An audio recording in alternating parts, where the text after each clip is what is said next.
Hello friends, welcome back சுதர்வாக் channel நண்பர்களே. எனக்கு இந்த வீடியோவில் பார்த்தீங்கன்னு வச்சுக்கோங்களேன், மிக மிக முக்கியமான ஒரு எச்சரிக்கையான நியூஸை தான் இப்போ இந்த வீடியோவில் ரிஷப ராசிக்காரங்களுக்கு ஷேர் பண்ண போகிறேன். இந்த வீடியோ ரிஷப ராசிக்காரங்களுக்கு ரொம்ப யூஸ்ஃபுல்லாகவும் ரொம்ப இன்ட்ரெஸ்டாகவும் இருக்கும். ஸோ ரிஷப ராசிக்காரங்க வீடியோவை வந்து ஸ்கிப் பண்ணாமல் பாருங்கள். உங்கள் ராசிக்கு இந்த தாள்கள் ரொம்பவே பார்த்தீங்கன்னு வச்சுக்கோங்களேன், கண்டிப்பாக வந்து பயங்கரமான யூஸ்ஃபுல்லாக இருக்கும். அதாவது கிரகணமானது வரப்போகுதுங்க. கிரகணம் வரக்கூடிய நேரம், தேதி இது இந்தியாவில் தெரியுமா தெரியாதா, இதனுடைய பாதிப்பு உங்கள் ராசிக்கு என்ன மாதிரி இருக்கும், கிரகண டைமில் நீங்கள் என்ன விஷயம் செய்யணும், என்ன விஷயம் செய்யக்கூடாது அப்படிங்கிறத எல்லாமே இப்போ இந்த வீடியோவில் விலாவரியாக எக்ஸ்பிளைன் பண்ண போகிறேன். ஸோ இதை பற்றிய ஒரு வீடியோ தாங்க இந்த வீடியோ. ஸோ ரிஷப ராசிக்காரங்க அத்தனை பேரும் வீடியோ பார்த்துட்ருக்குறவங்க வீடியோ ஸ்கிப் பண்ணாமல் பாருங்கள். உங்கள் ராசிக்கு இந்த கிரகணத்தினால என்ன மாதிரியான பலன் கிடைக்கும் அப்படிங்கிறத தெரிஞ்சுக்குங்க. இந்த கிரகணம் உங்களுக்கு எந்த மாதிரி அமையுங்கிறத முழுசாக இந்த வீடியோவில் ஷேர் பண்ண போகிறேன், நோட் பண்ணிக்கோங்க. ஃபஸ்ட்டு சந்திர கிரகணம் என்ன தேதியில் வரும், என்ன நேரத்தில் வரும், இது இந்தியாவில் தெரியுமா தெரியாதா அப்படிங்கிற விளக்கத்தை வந்து சொல்கிறேன். அதை முதல்ல நோட் பண்ணிக்கோங்க. இந்த ஆண்டுடைய மீண்டும் செப்டம்பர் மாதத்தில் சந்திர கிரகணம் நிகழ இருக்குங்க. இந்த சந்திர கிரகணம் செப்டம்பர் எப்போ நிகழப்போகுதுன்னா 18ஆம் தேதி அன்னைக்கு நிகழப்போகுதுங்க. மேலும் இந்த சந்திர கிரகணம் நிகழக்கூடிய அந்த 18ஆம் தேதி புரட்டாசி மாதத்துடைய 2ஆம் நாளுங்க. இந்த கிரகணத்துடைய மொத்த கால அளவு 4 மணிலிருந்து 6 நிமிடங்களாக இருக்குங்க. மேலும் இந்த கிரகணமானது உலகில் பல பகுதிகளில் தெரியும் என்று தான் குறிப்பிடப்படுதுங்க. இந்த ஆண்டுடைய இந்த கிரகணமானது ரொம்ப வலுவான பகுதி கிரகணம் என்று குறிப்பிடப்படுது.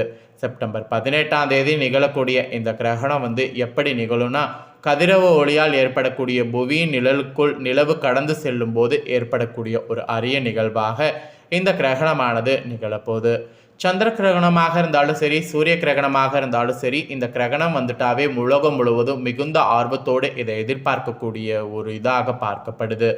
இந்த ஆண்டில் 2 சந்திர கிரகணங்கள் நடக்கும். அதில் சந்திர கிரகணங்களில் உண்டு ஏற்கனவே மார்ச் 25, 2024 அன்னைக்கு நிகழ்ந்தது. இப்போது 2வது சந்திர கிரகணம் செப்டம்பர் 18, 2024 புதன்கிழமை அன்னைக்கு நிகழ இருக்கு. இது ஒரு பகுதி சந்திர கிரகணமாக இருக்கும் என்று சொல்லப்படுது. மேலும் இது உலகுடைய பல பகுதிகளில் தெரிய வாய்ப்பிருப்பதாகவும் குறிப்பிடப்படுது. இந்த சந்திர கிரகணம் 2வது சந்திர கிரகணமாக இருக்கிறதுன்னு நம்ம பார்த்துட்டோம். இந்திய நேரப்படி நம்மளுடைய இதில் எப்போ நடக்குது அப்படிங்கிறத சொல்கிறேன், நோட் பண்ணிக்கோங்க. செப்டம்பர் 18ஆம் தேதி இந்திய நேரப்படி காலை 6:11 மணிக்கு நிகழுது. இந்த சந்திர கிரகணம் காலை 10:17 மணிக்கு முடிவடைகிறது. இந்த கிரகணத்துடைய மொத்த கால அளவு 4 மணி 6 நிமிடங்களாக இருக்கு என்று சொல்லப்படுது. இந்த சந்திர கிரகணம் இந்தியாவில் தெரியாது. இந்த ஆண்டுடைய 2வது சந்திர கிரகணம் வட அமெரிக்கா, தென் அமெரிக்கா, ஐரோப்பா மற்றும் ஆப்பிரிக்காவுடைய உலகில் பகுதிகளில் இரவு நேரங்களில் பார்க்க முடியும். இந்தியாவிலான பகுதிகளில் இந்த கிரகணம் தெரியாது. அதாவது பெரும் பகுதிகளில் இது தெரியாது. ஆனால் குறிப்பிட்ட சில இடம் ராஜஸ்தான், குஜராத், பஞ்சாப் போன்ற மாநிலங்களில் தெரியும். அப்புறம் ஜம்மு காஷ்மீர், ஹரியானா, மகாராஷ்டிரா, கர்நாடகா போன்ற மாநிலங்கள்லேயும் தெரியும். அங்கெல்லாம் முழுசாக வந்து தெரியாது, பெணுபிரல் கட்டம் மட்டுமே வந்து தெரியும். ஸோ இவ்வளோ நேரம் கிரகணம் நடக்கக்கூடிய நேரத்தை வந்து பார்த்துட்டோம், எந்த தேதியில் நடக்கிறத பார்த்துட்டோம். அடுத்ததாக ரிஷப ராசிக்காரங்க இந்த கிரகணத்தின் போது செய்யக்கூடாத விஷயங்கள் என்னங்கிறத சொல்கிறேன், நோட் பண்ணிக்கோங்க. கிரகணத்தின் போது எதிர்மறை ஆற்றல் அதிகரிக்கும். எனவே இந்த நேரத்தில் பகவானை நினைத்து வழிபாடு வந்து செய்ய வேண்டும். கிரகணத்தின் போது பயணம் செய்வதை தவிர்க்க வேண்டும். கிரகணத்தின் போது உணவு சமைக்கவோ, காய்கறி நறுக்கிறதோ இல்லை உரிக்கிறதோ போன்ற வேலை செய்யவே கூடாது. உணவும் உண்ணக்கூடாது. குறிப்பாக கர்ப்பிணிகள் எச்சரிக்கையாக இருக்க வேண்டும். இந்த நேரத்தில் கத்தி, கத்திரிக்கோள் அல்லது கூர்மையான பொருட்களை பயன்படுத்தக்கூடாது. கிரகணத்தின் போது ஊசியில் நூல் கோர்ப்பது, தையல் வேலை பார்ப்பது போன்றவை கூடாது. இதெல்லாம் நீங்கள் செய்யக்கூடாத விஷயங்கள். இதே போல் கிரகணத்தின் போது செய்ய வேண்டிய விஷயங்கள் என்னங்கிறத சொல்கிறேன், அதையும் தெரிஞ்சுக்குங்க. உணவு மற்றும் தண்ணீரில் தர்பை அல்லது துளசி இலைகளை போட வேண்டும். அதனால் கிரகணத்துடைய எதிர்மறை தாக்கம் அதில் ஏற்படாமல் இருக்கும். கிரகணத்திற்கு பிறகு அவற்றை உட்கொள்ளலாம். கிரகண காலத்தில் சோஸ்திரங்கள் சொல்லி வழிபாடு செய்யணும். இதனால் கிடைக்கக்கூடிய பலன் பணமடங்காகும். கிரகணத்தின் போது கடவுள் வழிபாட்டில் அதிகபட்ச நேரத்தை செலவிடணும். அப்போ தான் உங்களுக்கு நன்மை உண்டாகும். சந்திர கிரகணம் முடிந்தவுடன் வேலை பொருட்களை தானம் செய்ய வேண்டும். இவ்வாறு செய்வதன் மூலம் அசுப பலன் குறையும். ஸோ இதுதான் நீங்கள் செய்ய வேண்டிய விஷயம். ஸோ இவ்வளோ நேரம் கிரகணத்தில் என்ன செய்யணும், என்ன செய்யக்கூடாது அப்படிங்கிறத உங்கள் ராசிக்கு சொல்லிட்டேன். இப்போ தான் மெயின் மேட்ரே வரப்போகிறோம். ஸோ இந்த கிரகணத்துக்கு பிறகு உங்கள் ராசிக்கு என்ன மாதிரியாக சில நாட்கள் இருக்கணும் அப்படிங்கிறத சொல்ல போகிறேன். ஸோ என்ன மாதிரி இருக்கணும் அப்படிங்கிறத தெளிவாக இந்த வீடியோவில் நோட் பண்ணிக்கோங்க. ஸோ ரிஷப ராசிக்காரங்க, நீங்கள் இந்த நட்சத்திரத்தில் பிறந்தவங்க வீடியோ ஸ்கிப் பண்ணாமல் ஃபுல்லாக பாருங்கள். ஸோ என்னென்ன ராசி அப்படின்னு பார்க்குறீங்களா, என்ன நட்சத்திரம்னு பார்க்குறீங்களா? கார்த்திகை 2, 3, 4 பாதம், ரோகிணி, மிருகசீரிடம் 1, 2 பாதம், இதில் பிறந்த ரிஷப ராசிக்காரங்க வீடியோ பாருங்கள். பிறருடைய தவறுகளை எளிதில் மன்னிக்கக்கூடிய குணமுடைய ரிஷப ராசிக்காரங்களுக்கு இந்த கிரகணத்திற்கு பிறகு திட்டமிட்ட காரியங்களை செய்து முடிக்க முடியும். பணவரவு தாமதப்பட்டாலும் கையில் இருப்பானது இருக்கும். வேலை தவறி சாப்பிட வேண்டியது இருக்கும். முக்கியமான பணிகள் தாமதமாக நடக்கும். வீண் விவகாரங்களில் தலையிடாமல் ஒதுங்கி செல்வது நல்லது. மற்றவர்களுக்கு உதவும் போது கவனமாக இருக்கிறது நல்லது. உடல் ஆரோக்கியம் அடையிறதுக்கு ரொம்ப கேர்ஃபுல்லாக இருக்கணும். மனதில் மகிழ்ச்சி உண்டாகும்படியான நிகழ்ச்சிகள் நடக்கும். அதை எல்லாமே இந்த கிரகணத்திற்கு பிறகு ஏற்றுக்க வேண்டியது உங்களுடைய தலையாய கடமை. அப்புறம் தொழில் வியாபாரத்தில் ஈடுபட்டு இருப்பவங்க கடின உழைப்புக்கு பின் முன்னேற்றம் அடைவீங்க. எதிர்பார்க்குற ஆர்டர்கள்லாம் சேரும். பங்குதாரர்களிடையே இருந்து வந்த சச்சரவுகள் நீங்கும். வாடிக்கையாளர்களை திருப்தி செய்ய கூடுதலாக உழைக்க வேண்டியது இருக்குது. கண்டிப்பாக உழைக்கணும். உழைச்சிங்கன்னா உழைப்புக்கு உண்டான அங்கீகாரம் கிடைக்கும்.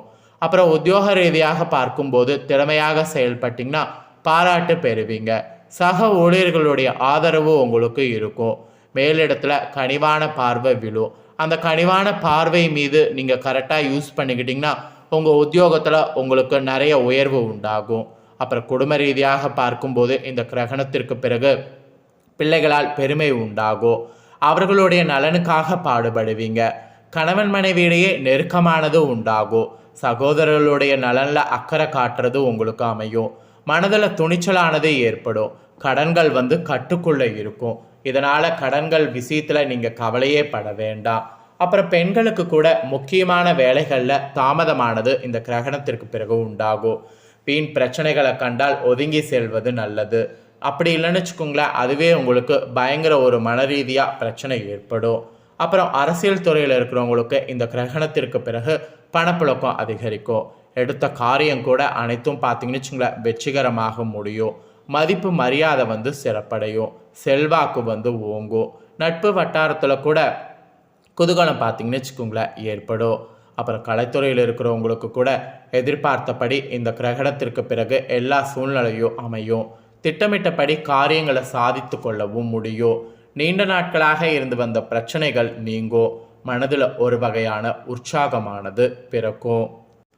அப்புறம் மாணவர்களுக்கு இந்த கிரகணத்திற்கு பிறகு கல்வியில் முன்னேற்றம் காண கூடுதலாக உழைக்க வேண்டியது இருக்குது.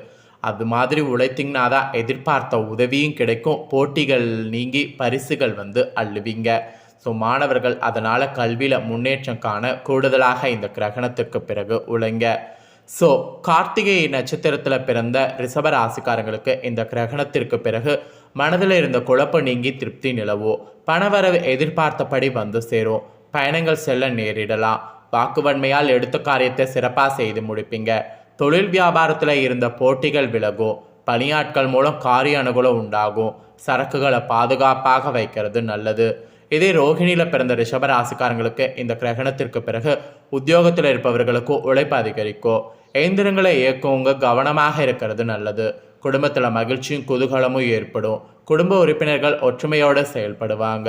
கணவன் மனைவிக்கிடையே இருந்த மன வருத்தம் நீங்கும். குழந்தைகள் உங்கள் சொல்படி நடப்பது மனதுக்கு மகிழ்ச்சி தரும். அப்புறம் மிருகசீரிடம் 1, 2 பாதத்தில் பிறந்த ரிஷபராசிக்காரங்களுக்கு இந்த கிரகணத்திற்கு பிறகு சாமர்த்தியமான பேச்சின் மூலம் எடுத்த காரியத்தை வெற்றிகரமாக செய்து முடிக்க முடியும். தொழில் வியாபாரத்திற்கு தேவையான பண உதவி கிடைக்கும். எதிர்பார்த்த லாபம் வரும். தொழில் போட்டிகள் நீங்கும். உத்தியோகத்தில் இருப்பவங்க வாக்குவன்மையால் காரிய வெற்றி பெறுவீங்க. குடும்பத்தில் வீண் விவாதங்களை தவிர்க்கிறது நல்லது. கணவன் மனைவிக்கிடையே திடீர் கருத்து வேற்றுமை ஏற்படலாம், அதில் ஜாக்கிரதையாக இருங்க. ஸோ இப்படி நட்சத்திர வாரியாகவும் இந்த கிரகணத்திற்கு பிறகு ரிஷபராசிக்காரங்க உங்களுக்கு இந்த மாதிரியான பலன்கள் கிடைக்கும் என்று உங்களுக்கான பலன்களானது குறிப்பிடப்பட்டிருக்கு. ஸோ குறிப்பிடப்பட்ட எல்லாத்தையுமே தெளிவாக இந்த வீடியோவில் எக்ஸ்பிளைன் பண்ணிட்டேன். எக்ஸ்பிளைன் பண்ணதை தெரிஞ்சிருப்பீங்க. தெரிஞ்சதுக்கேற்ப ரிஷபராசிக்காரங்க இந்த கிரகணத்திற்கு பிறகு நடந்துக்குங்க. இந்த வீடியோவை இப்போ நீங்கள் பார்த்து முடிச்ச உடனே இதை லைக் பண்ணி உங்கள் ஃப்ரெண்ட்ஸ் ஃபேமிலிக்கு ஷேர் பண்ணுங்கள். உங்கள் ஃப்ரெண்ட்ஸ் ஃபேமிலியில் இருக்கிறவங்களும் வீடியோ பார்க்கட்டும். அவங்களோட ராசி ரிஷப ராசியாக இருந்ததுன்னா இந்த தாள்களை தெரிஞ்சு இந்த தாள்களுக்கேற்ப நடந்து பலனடையட்டும். கண்டிப்பாக லைக் பண்ணி ஷேர் பண்ணுங்கள். உங்கள் ஃப்ரெண்ட்ஸ் ஃபேமிலி இருக்கவங்களும் பார்த்து பலனடையட்டும். மேலும் இதே போல் புதிய அப்டேட்டான நிறைய வீடியோ நம்ம சேனலில் போடப்படும். அதை எல்லாத்தையுமே உடனுக்குடனே தெரிந்து கொள்ள மறக்காமல் நம்ம சேனலை சப்ஸ்கிரைப் பண்ணுங்கள், கூட பெல் பண்ண ப்ரெஸ் பண்ணுங்கள். அதை நீங்கள் பண்ணிட்டீங்கன்னா இனி நான் போகிற மற்ற அப்டேட்டான எல்லா வீடியோஸும் உடனுக்குடனே தெரிந்து கொள்ளலாம். ஸோ மறக்காமல் பண்ணுங்கள். சுவாரஸ்யமாக வேறொரு புதிய தகவலோடு மீண்டும் இன்னொரு வீடியோவில் உங்களை சந்திக்கிறேன். நன்றி.